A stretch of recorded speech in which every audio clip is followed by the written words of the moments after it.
था। महाभारत काल में लगभग 5,500 वर्ष पहले एक महान आत्मा का अवतरण हुआ जिसे हम भीमपुत्र बर्बरिक के नाम से जानते हैं। महिसागर संगम स्थित गुप्त क्षेत्र में 9 दुर्गाओं की सात्विक और निष्काम तपस्या कर बर्बरिक ने दिव्य बल और 3 तीर व धनुष प्राप्त किए।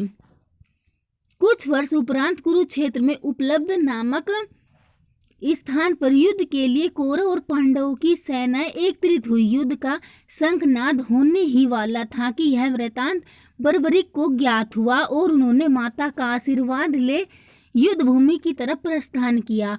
उनका इरादा था कि युद्ध में जो भी हारेगा उसकी सहायता करूंगा।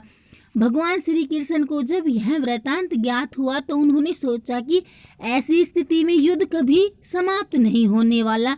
अतः उन्होंने ब्राह्मण का वेश धारण कर बर्बरिक का मार्ग रोककर उनसे पूछा कि आप कहाँ प्रस्थान कर रहे हैं। बर्बरिक ने अपना ध्येय बताया कि वह कुरुक्षेत्र जाकर अपना कर्तव्य निर्वाह करेंगे और इस पर ब्राह्मण रूप में श्री कृष्ण ने उन्हें अपना कौशल दिखाने को कहा।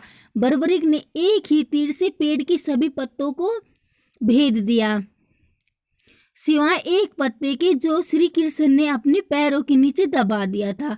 बर्बरिक ने ब्राह्मण रूपी श्री कृष्ण से प्रार्थना की कि वह अपना पैर पत्ते के ऊपर से हटाए वरना आपका पैर घायल हो सकता है। श्री कृष्ण ने अपना पैर हटा लिया। वह बर्बरिक से एक वरदान मांगा। बर्बरिक ने कहा, हे यजमान, आप जो चाहे मांग सकते हैं, मैं वचन का पूर्ण पालन करूंगा। ब्राह्मण रूपी श्री कृष्ण ने शीश दान मांगा। यह सुनकर बर्बरिक तनिक भी विचलित नहीं हुए, परंतु उन्होंने श्री कृष्ण को अपने वास्तविक रूप में दर्शन देने की बात की, क्योंकि कोई भी साधारण व्यक्ति यह दान नहीं मांग सकता।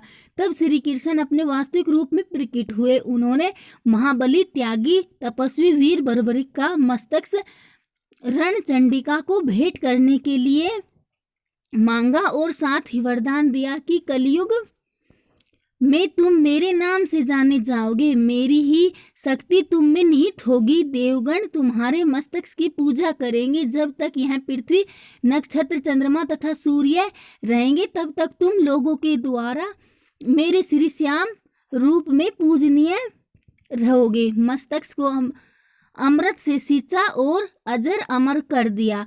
मस्तक ने संपूर्ण महाभारत का युद्ध देखा एवं युद्ध के निर्णायक भी रहे। युद्ध के बाद महाबली बर्बरिक कृष्ण से आशीर्वाद लेकर अंतर्धार्य हो गए। बहुत समय बाद कलयुग का प्रसार बढ़ते ही भगवान श्याम के वरदान से भक्तों का उद्धार करने के लिए वह खाटू में चमत्कारी रूप से प्रकट हुए। एक गाय घर जाते समय रास्ते में एक स्थान पर खड़ी होकर चारों थनों से दूध की धाराएं बहाती थी। जब ग्वाले ने यह दृश्य देखा तो सारा वृतांत भक्त नरेश खंडेला के राजा को सुनाया। राजा भगवान का स्मरण कर भाव विभोर हो गया। स्वप्न में भगवान श्री श्याम देव ने प्रकट होकर कहा, मैं श्याम देव हूँ। जिस स्थान पर गाय के थन से दूध निकला है वहाँ मेरा शालिग्राम शिलारूप विग्रह है। खुदाई करके विधि विधान से प्रतिष्ठा करवा दो। मेरे इस शिला विग्रह को पूजने जो खाटू आएंगे उनका सब प्रकार से कल्याण होगा। खुदाई से प्राप्त शिलारूप विग्रह को विधिवत शास्त्रों के अनुसार प्रतिष्ठित कराया गया। चौहान राजपूतों में नंबरदार कंवर हुई जिन्होंने इस विग्रह को आतताइयों के विध्वंस से बचाने हेतु झोपड़े में रखा एवं सेवा पूजा की। औरंगजेब के शासनकाल में पुराने मंदिर का विध्वंस हो गया तथा उसके बाद जहां भगवान श्री श्याम देव का विग्रह प्रतिष्ठित किया गया वह आज भी विद्यमान है, जहां देश के सभी कोनों से श्याम प्रेमी पूजा अर्चना एवं दर्शनार्थ आते हैं। अब नर्मदा कंवर के खानदान के ही चौहान राजपूत पुजारी हैं। जय श्री श्याम।